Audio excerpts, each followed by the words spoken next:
I walked to the hotel with sweating palms, my heart beating so loudly that it seemed to echo off the cold walls of my mind. I knew where she was, I knew who she was with. Every step towards that room was like crossing a minefield of memories, of broken promises, of kisses that now seemed like lies. I didn't hesitate. I entered the hotel, took the key that I had secretly reserved and, without a second of hesitation, opened the door to the room where my wife gave herself to another man. I didn't face them. It didn't need to. It was enough to know. I left there, on the unmade bed, the divorce letter that I had written that endless dawn, each word engraved in tears and contempt.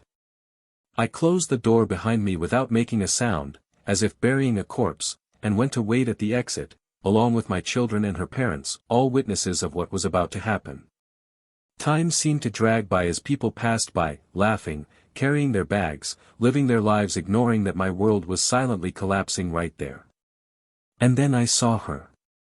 She came out of the elevator with her hair still disheveled, her dress askew, her hands shaking as she read the letter she had left in the room. His eyes swept the lobby until he found me. First confusion, then horror, as if the ground had disappeared beneath his feet.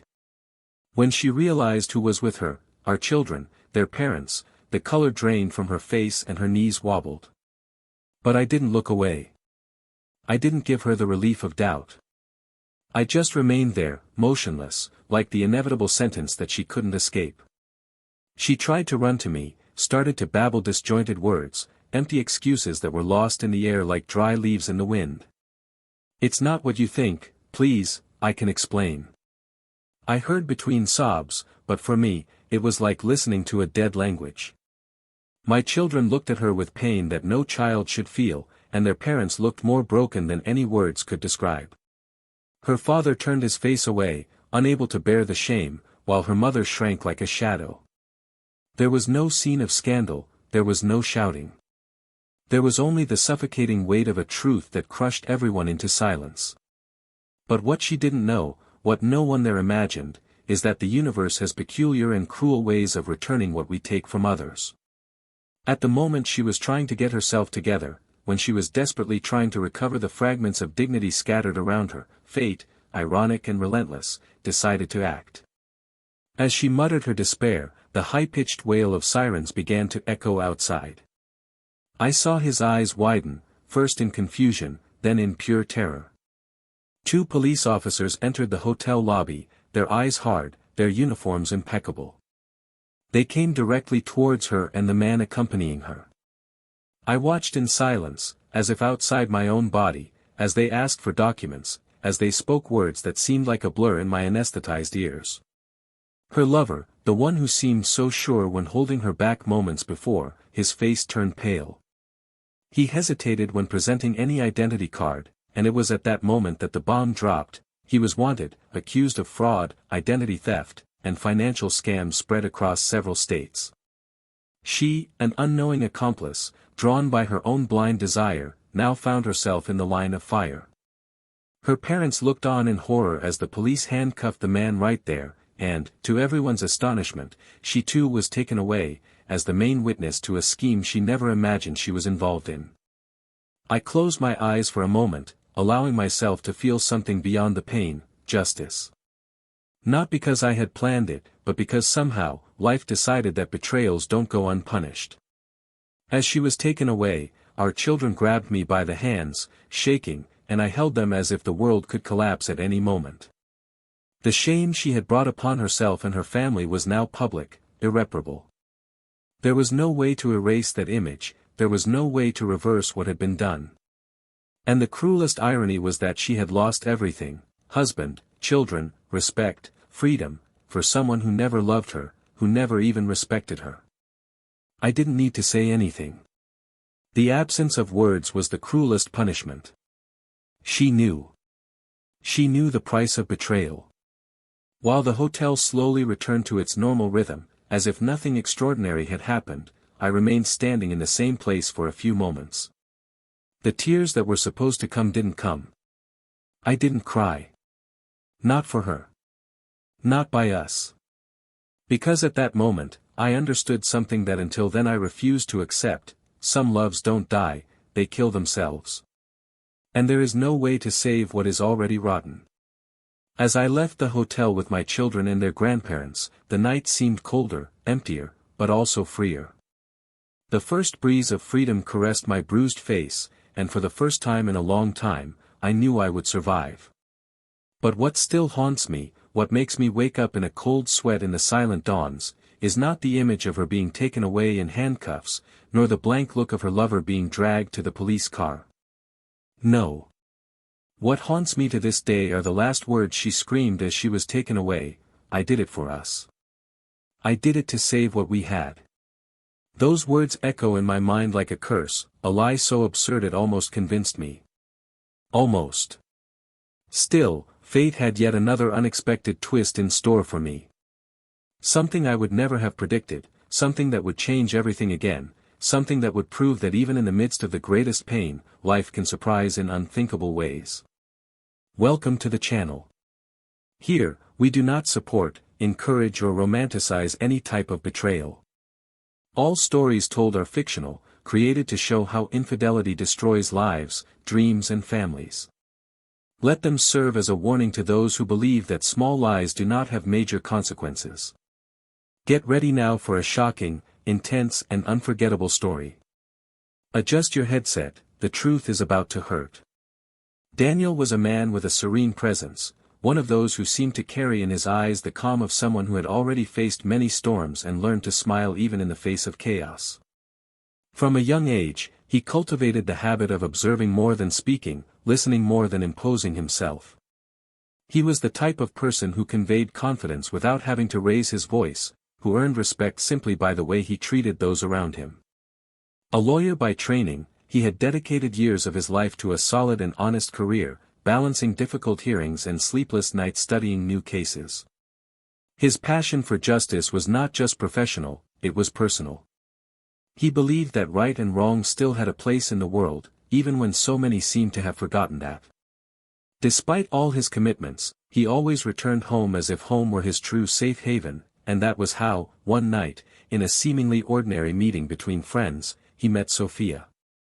Sophia was Daniel's opposite in many ways, but perhaps it was this opposition that ignited an immediate spark between them.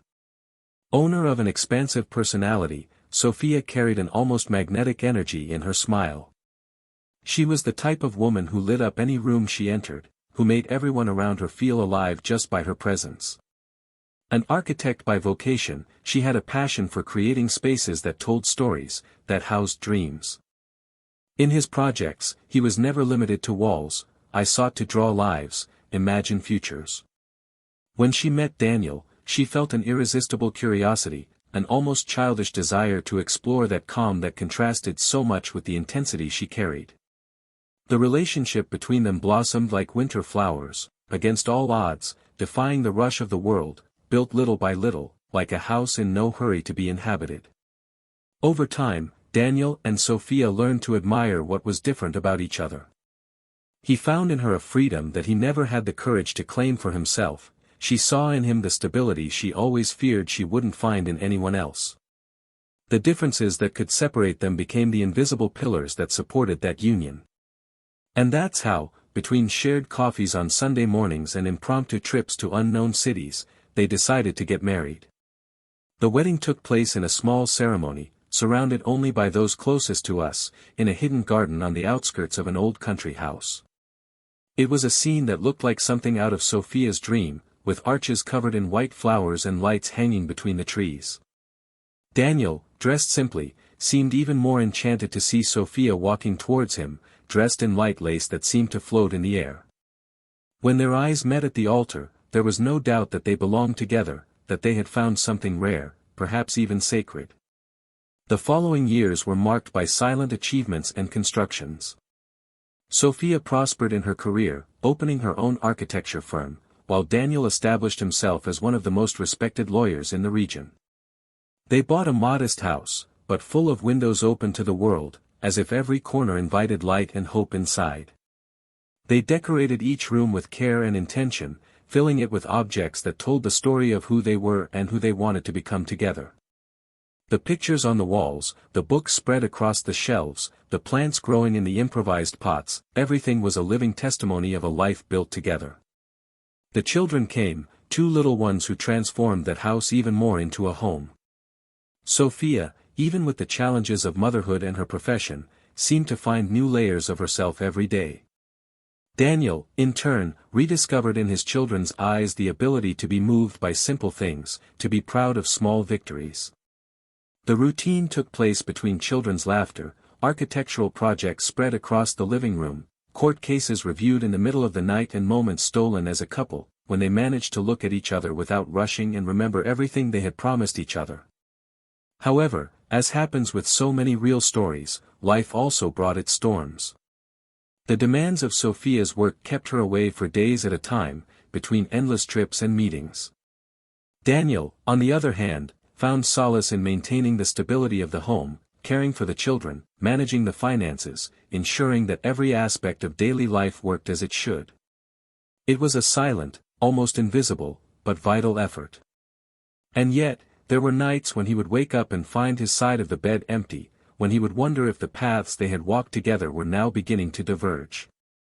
It wasn't a screaming sensation, nor an abrupt break. It was something more subtle, like a tiny crack in a perfect wall, which little by little spreads until it compromises the entire structure. Small absences that accumulated, messages exchanged in a hurry, kisses that no longer had the same heat as before. And, deep down, Daniel wondered if this was just the natural course of things, if mature love was really made of less excitement and more patience. He convinced himself that it was normal, that it was part of their life together, that Sophia still loved him, they were both just tired. Sophia, in turn, fought her own ghosts. She was torn between the silent guilt of feeling suffocated by a life she had chosen for herself and the unconfessed desire to experience something new, something that would make her feel alive again. It wasn't that he didn't love Daniel. I loved it. In a deep, respectful, almost sacred way. But somewhere inside her, there was a cry for freedom, a hunger for emotions that routine, however comfortable it was, could no longer satisfy. Work trips became more frequent, and phone calls became rarer.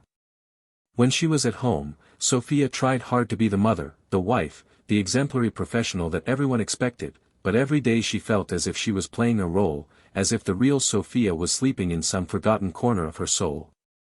In her eyes, the love for the family they had built still shone, but there was also a restlessness that not even she could explain. Daniel noticed, of course. I noticed it in the silences, in the hurried touches, in the smiles that no longer reached the eyes. But, true to his patient nature, he believed that everything was temporary, that it was enough to give time and space for things to get back on track. After all, true love resisted everything, didn't it? He didn't know it, but inside Sophia, a silent decision was being formed, shaped by the loneliness she felt even when surrounded by love. The house, once vibrant with laughter and plans, now seemed to hold echoes of a happiness that was slowly fading away. There were still moments of tenderness, of complicity, of genuine love, but there were also empty spaces, silences that weighed like lead. Daniel continued to believe that all it took was a family trip, a surprise, a candle at dinner to rekindle the flame. Sophia, however, was heading towards a crossroads where feelings, duty and desire would inevitably collide. Deep down, neither of them wanted to hurt the other. None of them wanted to destroy what they had spent years building. But there was an uncomfortable truth, an invisible, sharp thread connecting their souls: sometimes love isn't enough. Sometimes, even the most sincere love can't stop two hearts from falling apart without realizing it. And it was exactly in this scenario, in this fragile balance between love, fear and desire, that the first steps towards the inevitable were taken. Silent, almost imperceptible steps that would forever change the lives of Daniel, Sophia, their children, and everyone who loved them. Unbeknownst to them yet, they were on the brink of a storm that would come not only to destroy what they had, but to reveal who they truly were. The weeks that followed were marked by a succession of small slips, gestures that would previously have been invisible, but that now became evident to attentive eyes. Daniel, used to trusting blindly, began to notice nuances in Sophia's behavior that caused him a dull uneasiness, like a constant buzzing sound that he couldn't ignore. The calls that ended abruptly as soon as he entered the room, the messages answered with haste and nervousness, the way his smile seemed forced in moments that would previously have been spontaneous, like when his children ran to show him a drawing or a report card. Small cracks appeared in the perfect facade that they had built together for years, but Daniel refused to believe that something serious could be behind it. In his heart, there was still room for doubt, for the hope that everything was nothing more than stress, overload, tiredness accumulated from the rush of days. Sophia, on the other hand, felt suffocated by her own guilt, but at the same time unable to break the cycle that she herself had started. The warmth of the news, of the attention received outside the home, made her feel wanted, alive, as if she could recapture something she thought she had lost over the years. It was a dangerous flame, an illusion that grew with each clandestine meeting, fueled by adrenaline and the momentary forgetfulness of everything he had built. When she returned home, however, she was invaded by a corrosive anguish, an almost childish fear of being discovered, of destroying the only safe haven she had known in her life. At night, while Daniel slept next to her, she stared at the ceiling of the room, immersed in thoughts that tore her apart, oscillating between the impulse to confess and the instinct to preserve. Professional commitments became the perfect alibi. Meetings that went on beyond schedule, trips that came up at the last minute, business dinners that couldn't be postponed. Daniel, still attached to the trust he had always placed in her, accepted each explanation without confrontation, just swallowing the discomfort that began to grow in his chest. When he asked, it was in a soft voice, almost ashamed, as if he himself felt guilty for being suspicious. And Sophia, skillfully, knew how to offer plausible justifications, mixing truths and omissions in such a precise way that at times she almost convinced herself that she wasn't really cheating, that her feelings still belonged, in essence, to the family they had built. It was on a gray afternoon, permeated by a strange electricity in the air, that Daniel found the first concrete proof that something was really wrong. I was organizing some papers in my home office when an envelope fell out of one of Sophia's folders. It wasn't a love letter, nor compromising messages. It was a simple credit card statement, but what caught his attention was the name of the hotel recorded in several recent transactions, a hotel he only knew about, famous for the discreet gatherings it hosted. A feeling of cold took over his body, as if all the certainties in his life had been ripped away at once.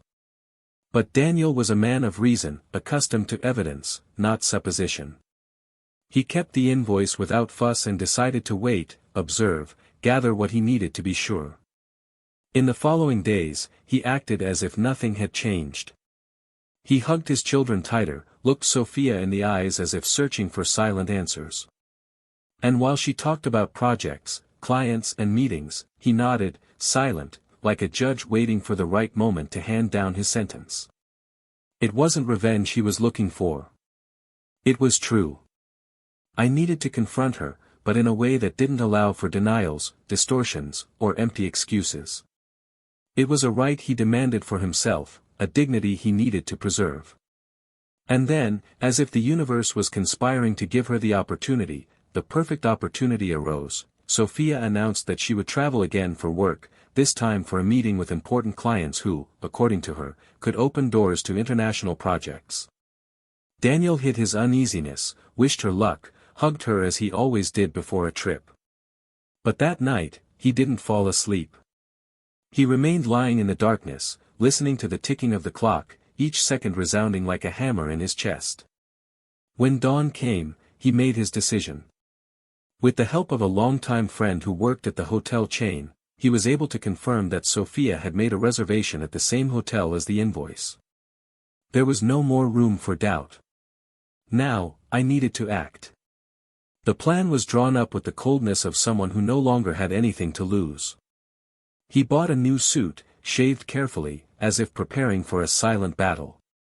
He separated the divorce letter, written by hand, with a surgical precision that made it clear that this was not a momentary impulse, but a considered decision. In the envelope, he also placed a copy of the marriage certificate, a symbol of what had been betrayed. He left the children in the care of their grandparents, without explaining much, just asking them to trust him. And then he left for the hotel. The way there was silent torture. Every traffic light felt like a test of patience, every pedestrian a taunt. When he finally arrived, he took a deep breath before entering the lobby. The atmosphere was sophisticated, discreet, permeated with an expensive and sultry perfume, designed to hide sins under soft carpets and crystal chandeliers. He approached the reception with the confidence of someone who knows exactly what he was looking for and, thanks to his friend's help, he got the room key. He climbed the floors like someone climbing the scaffold, feeling the weight of each step. When he opened the door, he was not greeted by screams, there was no confrontation. The room was empty, but the signs of his recent presence were everywhere: an open bottle of wine, 2 glasses still dirty on the table, a tie thrown carelessly on the armchair. In silence, he placed the envelope on the bed, arranging it like a macabre invitation, and then left without looking back, leaving behind more than just papers. He left there what was left of his trust, his naivety, his unshakable faith in love. Outside, he gathered his children, his parents, and waited. The wait seemed to last centuries, every minute gnawing at his soul with questions that he already knew would never have satisfactory answers. When Sophia finally appeared in the lobby, accompanied by her lover, Daniel felt as if all the blood had left his body. He observed every detail: the disheveled hair, the smudged mascara, the expression of pure despair when her eyes met his. There was no need for words.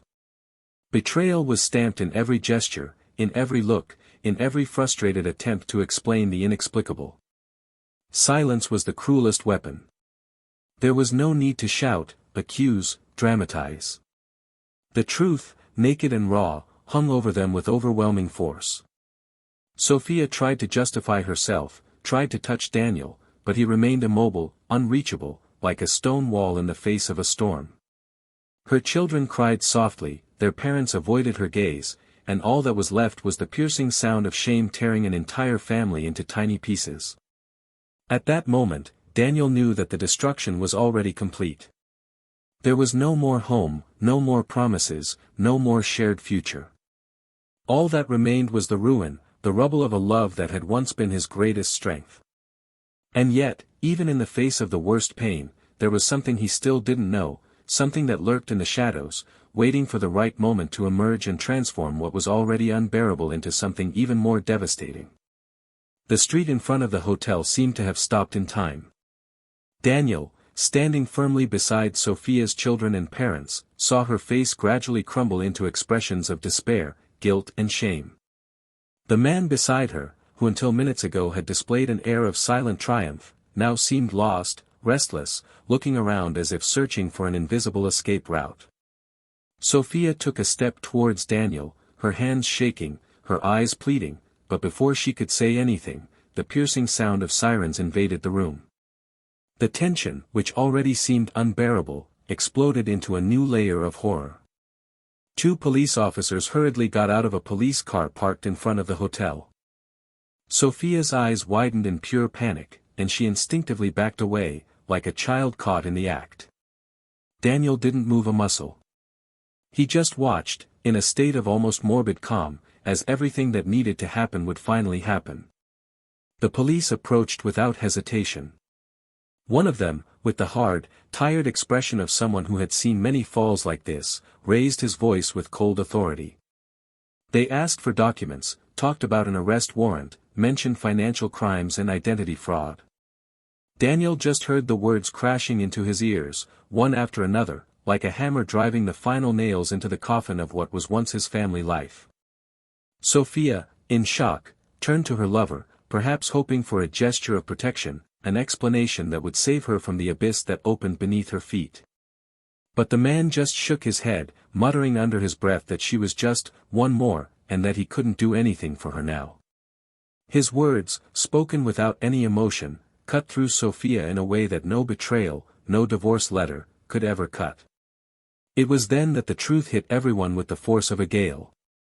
As the police handcuffed the man, they revealed that he was wanted in 3 different states, accused of leading an identity theft scheme that had harmed dozens of people.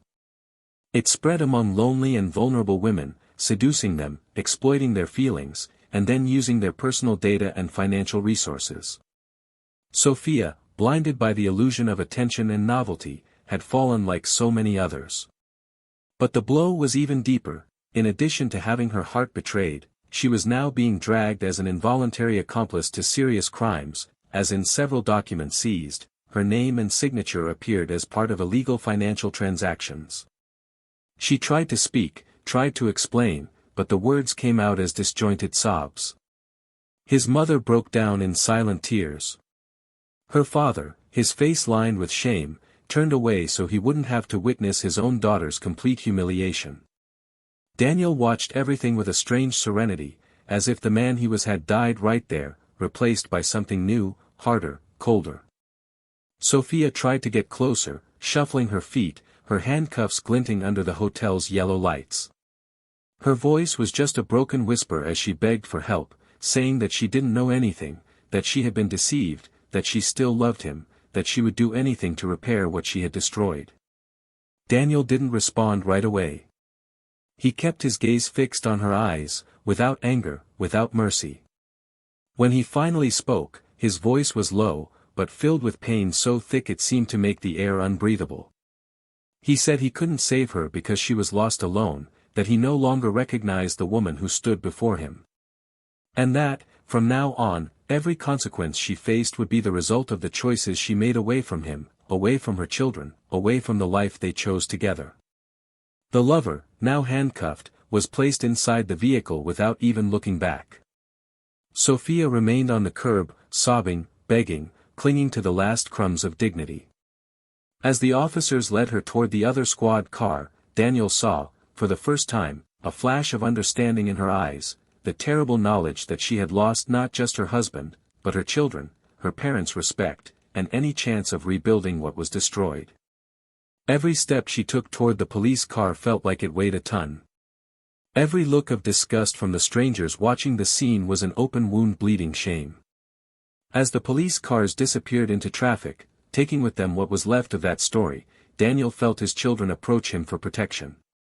He hugged them tightly, silently swearing that he would never allow them to be consumed by the shadows of that betrayal. Sophia's father, with his voice breaking and his eyes lost, thanked her in murmured words for everything she tried to do for their daughter, even if she had chosen another path. Her mother, head down, just nodded before walking away, shuffling her feet like someone carrying an unbearable weight. The return home was silent. The children slept in the back seat, emotionally exhausted, while Daniel drove mechanically, each kilometer traveled taking them away from that newly revealed hell. When he parked in front of the house, he looked for a long time at the front door, the same one through which Sophia had entered smiling so many times, bringing with her the promise of happiness. Now, that same door seemed like a portal to a past he needed to bury in order to survive. That night, after putting his children to bed, Daniel sat alone in the living room, staring into space. In her hands, she held the wedding ring that she had discreetly removed from her finger the moment the betrayal was revealed.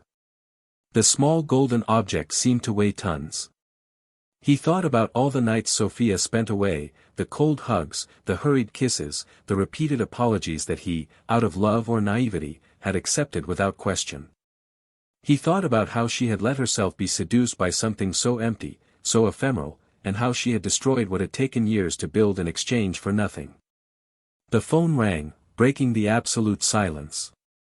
Her name appeared on the screen, but Daniel didn't answer. He let the device vibrate until it stopped, like a last desperate attempt at a past he could no longer save. He knew that Sophia would try to explain, try to justify the unjustifiable, but nothing she said would be able to erase the images, the words, the despair expressed in those final hours. It wasn't anger that consumed him, it was a deep grief, the kind of pain that isn't shouted at, that isn't expelled, but that is carried silently until, one day, perhaps, it disappears. Before going to bed, he passed through the room one last time. He took the ring and placed it inside a small wooden box that held memories from another life, movie tickets, exchanged letters, travel photographs. He closed the box, locked it at the bottom of the closet, like someone burying a body without the right to awake.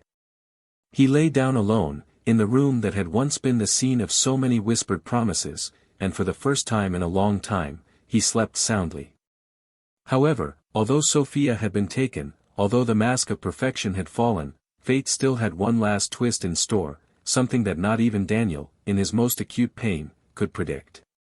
Something that would prove that even when we think we have endured everything, life can still surprise us with even deeper blows and revelations that forever change the course of history. The following days were a blurry blur for Daniel, as if the world around him had lost its clarity, as if he were trapped in a reality where everything happened at a strange pace, too slow to be bearable. The scandal involving Sophia and her lover spread like wildfire. Local newspapers printed headlines about the arrest of a group of embezzlers, and although her name had not been formally released, the photos taken by onlookers who witnessed the arrest were enough to fuel rumors, crossed looks and the inevitable silent judgment of society. Sophia had become the center of a storm that she herself didn't know how to face. Isolated, lost, without friends who dared to associate themselves with her name at that moment, she found no other way out than to look for Daniel. Not to get back together, not to rewrite history, but out of pure desperation, because there was no one else in the world to turn to. The reunion took place in circumstances as arid as their emotional state. Daniel had moved to a smaller, simple but cozy house, where he tried to rebuild a life for himself and his children away from the rubble of the past. When she knocked on the door, it took a few seconds before he decided to open it. Sophia was unrecognizable. There was no makeup capable of hiding the tiredness on her face, the paleness of someone who no longer knew the peace of a full night's sleep, her eyes swollen from crying. Her slumped shoulders, her disheveled clothes, everything about her screamed defeat. Still, he tried to smile shakily, which died before it was even fully born. Daniel crossed his arms, leaned against the door and remained silent, waiting for her to find the words she seemed to be searching for. Sophia took a deep breath, her voice coming out choppy under the weight of shame. He said he hadn't come to ask for forgiveness, that he already knew it was too late for that. That she didn't want to cause any more pain, that she just needed to explain, that she couldn't stand the idea of being remembered only as the woman who destroyed everything. Daniel listened to her without interrupting, her every word hitting a wall he had already built around himself. When she finished, begging for a few minutes of conversation, he nodded, but without inviting her to enter. The conversation would have to happen there, on the doorstep, like strangers who only share the same past. She talked about how lost she felt, about how her lover seemed to offer something she didn't even know she was looking for. He talked about how the attention, the praise, the feeling of newness anesthetized the guilt until, when he realized it, he was already involved in something he didn't know how to escape.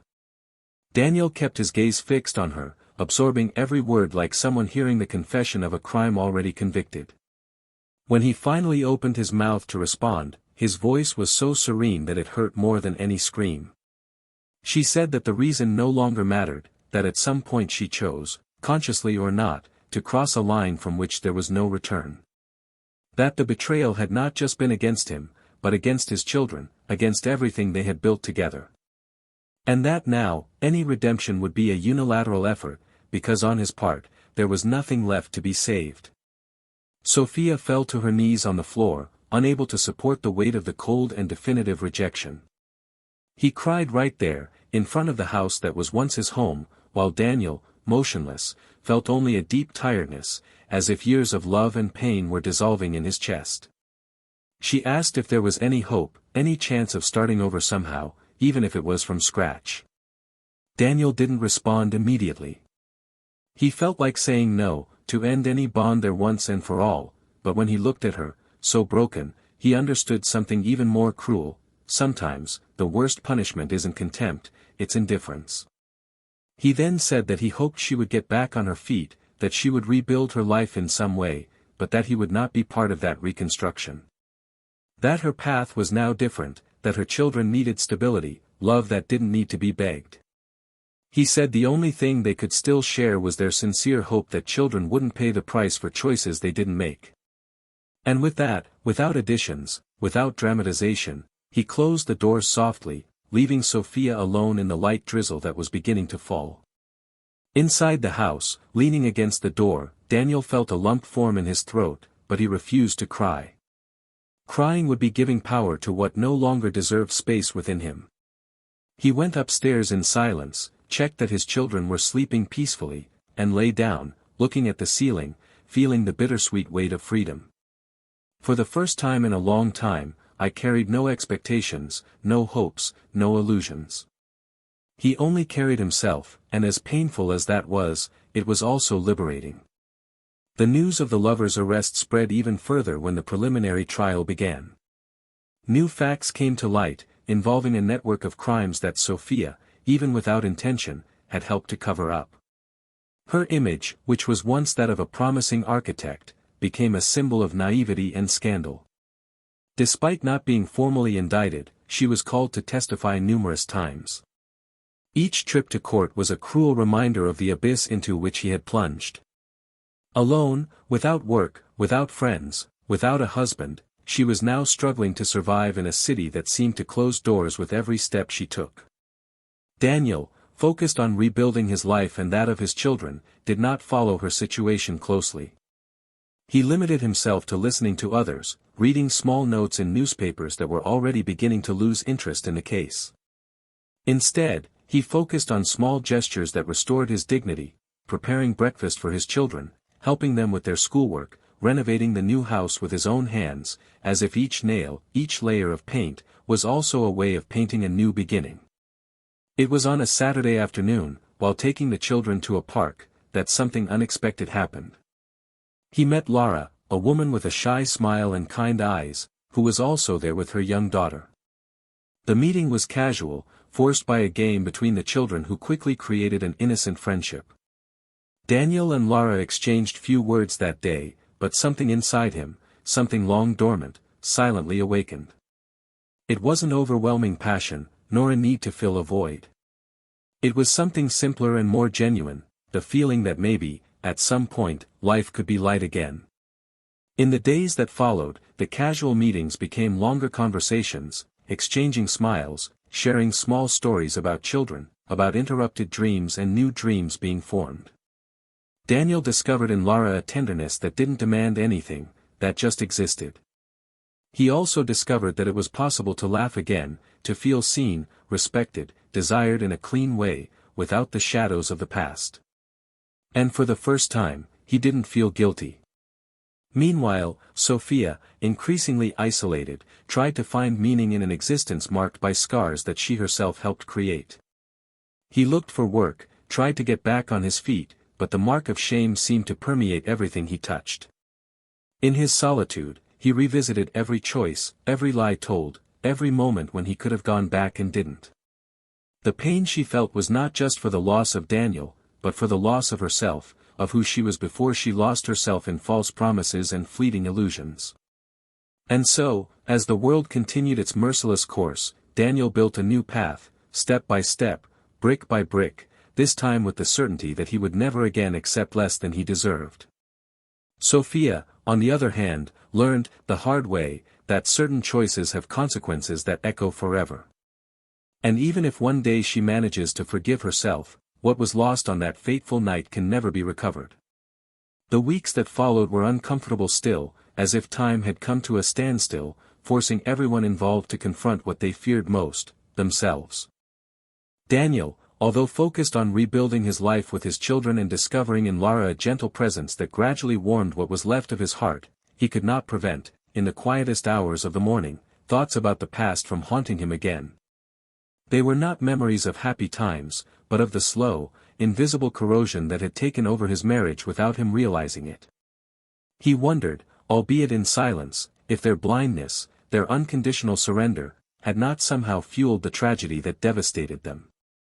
It was a cruel dilemma, because at the same time that he knew that he would never be to blame for Sophia's betrayal, he also knew that no one emerges from an emotional ruin completely innocent. Sophia, in turn, experienced a type of silent penance that no jail, no trial could impose. She wandered through job interviews that ended in embarrassed looks and polite denials, the former security of her career reduced to a pile of letters of recommendation that now seemed like just reminders of a life she herself annihilated. He moved to a small apartment in the most forgotten side of the city, far from the neighborhood he previously shared with Daniel and his children, far from the judgmental looks that cut deeper than any words. She spent her days trying to find a routine that brought her some meaning, but each new dawn seemed just an extension of the long night she had plunged into. The moral dilemma that now imposed itself on everyone was deeper than appearances let on. Sophia, aware that she had destroyed not only her marriage but also her own identity, fought the desperate impulse to seek redemption through winning Daniel back. I knew that he had moved on, that a new chapter was being drawn for him, albeit slowly and cautiously. And, paradoxically, loving him even more now, when she could no longer touch him, was the most refined torture that could have been imposed on her. In his silent prayers, he didn't ask to go back to the past, not anymore. She only asked so that, somehow, he could remember her not as a traitor, but as someone who, at some point, was able to love him with all the purity that now seemed lost forever. Daniel faced his own dilemma. Despite the apparent serenity, there were moments when he questioned the nature of forgiveness, about the possibility of looking at Sophia as a flawed human being and not just as the architect of her own ruin. There were nights when Lara, with her patience and tenderness, helped him drive away these shadows, but there were others when the memory of what he had lost was so heavy that it seemed to push him into an abyss of bitterness. He didn't want to be a prisoner of pain, but freeing himself completely seemed to require a kind of forgiveness he wasn't yet ready to grant. Not because of pride, but because of the awareness that some wounds are not closed simply because we want to, but because we learn to live with them without letting them define who we are. The inevitable reunion happened on a rainy afternoon, without warning, without preparation. Daniel was taking his children to a bookstore when they accidentally ran into Sophia. The shock was immediate. The children's eyes lit up for an instant, the memory still fresh of a mother who, despite everything, was an inseparable part of who they were. Sophia, standing in the middle of the hallway, looked like a shadow of herself, her eyes teary, her hands shaking, unable to decide whether she should smile, cry or simply disappear. Daniel, with a discreet gesture, signaled his children to run to a children's book section, giving them a safe distance from the tension that had arisen. She approached, each step hesitant, as if each movement could collapse everything around her. Sophia's voice was almost inaudible as she murmured a greeting, and Daniel responded with a brief nod, maintaining control of his emotions with the same discipline with which he had been rebuilding his life. There was a heavy silence between them, filled with everything that could not be said there, with everything that would never be completely resolved. Sophia, with her eyes shining with tears that she didn't dare shed, just asked to see them from time to time, to have some participation, however minimal, in the children's lives. He didn't beg, he didn't dramatize, he just presented his request as if presenting his last chance at redemption. Daniel, looking at her, saw not the woman who betrayed him, but the mother who, despite her mistakes, still had enough love to want to be part of her children's lives. He weighed within himself what would be better, giving in to the resentment and pushing her away definitively or allowing, in some way, even if minimal, to try to be something for those two little lives that were not to blame for anything. The decision was not made there, at that moment. It was matured in the following days, in the silent conversations he had with his own ghosts, in the nights he looked at his sleeping children and asked himself what kind of man he wanted to be for them. At the end of a week, he called Sophia to talk. He established clear, non-negotiable rules regarding visits, limits, and the type of contact he could have with children. Sophia accepted each condition without protesting, without negotiating, just thanking her with a shy nod, like someone receiving a gift they weren't expecting. There were no promises of reconciliation, no gestures of nostalgia. Just two adults trying, with what was left of their strength, to build something halfway decent out of the rubble. Meanwhile, the relationship between Daniel and Lara evolved naturally, without pressure, without rushing. Lara, with her own story of pain and overcoming, understood better than anyone the weight that Daniel carried and did not try to minimize or heal it. He offered presence, listening, patience, and that was more than enough. Daniel, in turn, learned, day after day, that it was possible to love again, not because the previous love had ceased to exist, but because life, stubborn and persistent, always finds a way to flourish even in the most arid lands. Sophia, in her small apartment, filled her days with online courses, small freelance jobs, trying to create a new identity for herself. It was neither a linear nor a glorious trajectory. It was made up of falls, of relapses into sadness, of moments when he wondered if he would ever smile again without guilt. But, little by little, she understood that her redemption would not come from trying to regain what she lost, but rather from building something new for herself, based on the recognition of her own mistakes. So, as the world ran its relentless course, each of them struggled, in their own way, to find new meaning amid the rubble of their old dreams. There were no guarantees, no perfect endings. There was only the silent, hard work of rebuilding yourself day after day, of accepting the pain as part of the process, and of moving forward, even when each step seemed to weigh twice as much as the last. And although nothing could erase what happened, although no apology or reparation was enough to restore what was lost, there was there, in the cracks opened by choices and consequences, a new form of beauty, the bitter and true beauty of those who, after losing everything, still find the strength to start over. The months dragged by with the slowness of someone carrying an entire world on their shoulders. Daniel, increasingly comfortable in the simplicity of the new life he was building, realized, even without wanting to, that there were pains that time could not erase, but only made more bearable. Mornings were still marked by that brief moment between sleep and wakefulness, when the subconscious, for a cruel moment, made you forget everything, until reality invaded you again with the force of a cold flood. But the difference was that now, when this happened, he already knew how to survive this shock. He took a deep breath, stood up, and started again. The new routine with the children was made up of small, invisible victories, of schoolwork helped in silence, of improvised football matches in the backyard, of simple dinners accompanied by shy laughter that, little by little, became more spontaneous. Meanwhile, Sophia lived in an emotional exile that she had built herself. She spent hours staring at the ceiling of her small apartment, her eyes dry from crying, trying to find answers that would reconnect her with who she was before everything fell apart. In the crushing solitude of his new walls, without luxurious furniture, without superfluous comforts, he rediscovered his own limits, his weaknesses, his insignificance. He desperately tried to make sense of everything he had lost, rebuilding himself with the few pieces he had left. He no longer sought mercy, neither from the world nor from Daniel. Deep down, I was looking for a reason to wake up every morning and believe that I could still be someone worth it, even if no one was watching. And it was in this silent and incessant search that his true punishment revealed itself, the irreversible awareness that certain doors, once closed, never open again. In the midst of this, Daniel and Lara advanced with almost reverent care, respecting each scar, each silence, each space still occupied by memories that refused to disappear.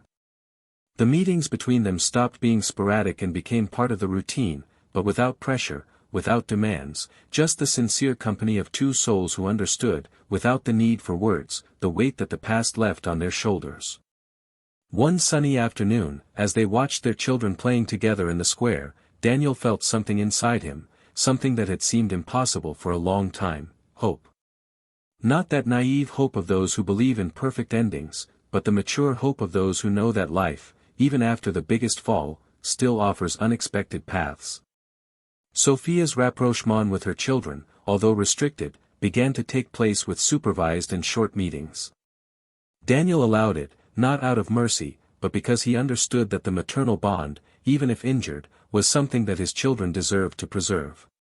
He watched from afar, vigilantly, every attempt Sophia made to regain, even if in a fragmented way, the affection of the little ones. And on each visit, I saw in her eyes the sincere effort, the genuine desire to, at least for them, be better than she had been for herself. The children, still innocent in their ability to forgive, little by little began to accept her back into their lives, even if timidly and cautiously. And Daniel, with all the pain this caused him, recognized that this was the right path. In one of these meetings, in a discreet cafe, Sophia sat across from Daniel after the children ran to play in the small space designated for them. For a few moments, the silence between the two was absolute, filled only by the distant sound of children's laughter. Then she took the floor, her voice carrying more truth than anything she had ever said. He admitted that he had spent a lot of time trying to understand how he had allowed everything to fall apart, but that he had finally accepted that not all answers brought peace. That some wounds, even though healed, continued to hurt. She apologized again, not expecting forgiveness, just wanting to be heard. And it was at that moment that Daniel realized something that surprised him: he no longer felt angry.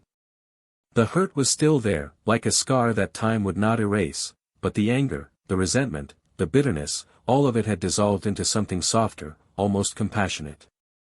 He responded honestly, without embellishment. He said that he had learned to move on, that he had found a new peace in places he had never imagined. Who sincerely wanted Sophia to also find her way, not for him, not for her children, but for herself. Because no one should remain eternally stuck with the worst mistake they made. Sophia smiled sadly, thanked him with a subtle wave, and at that moment, without big speeches, without big tears, they both understood that what connected them now was no longer love, nor hurt, nor resentment. It was just the memory of something that existed, that was real, that shaped who they were, and that now belonged to the past, where it should remain. Life, with its cruel and beautiful ability to move forward, continued to open up new possibilities.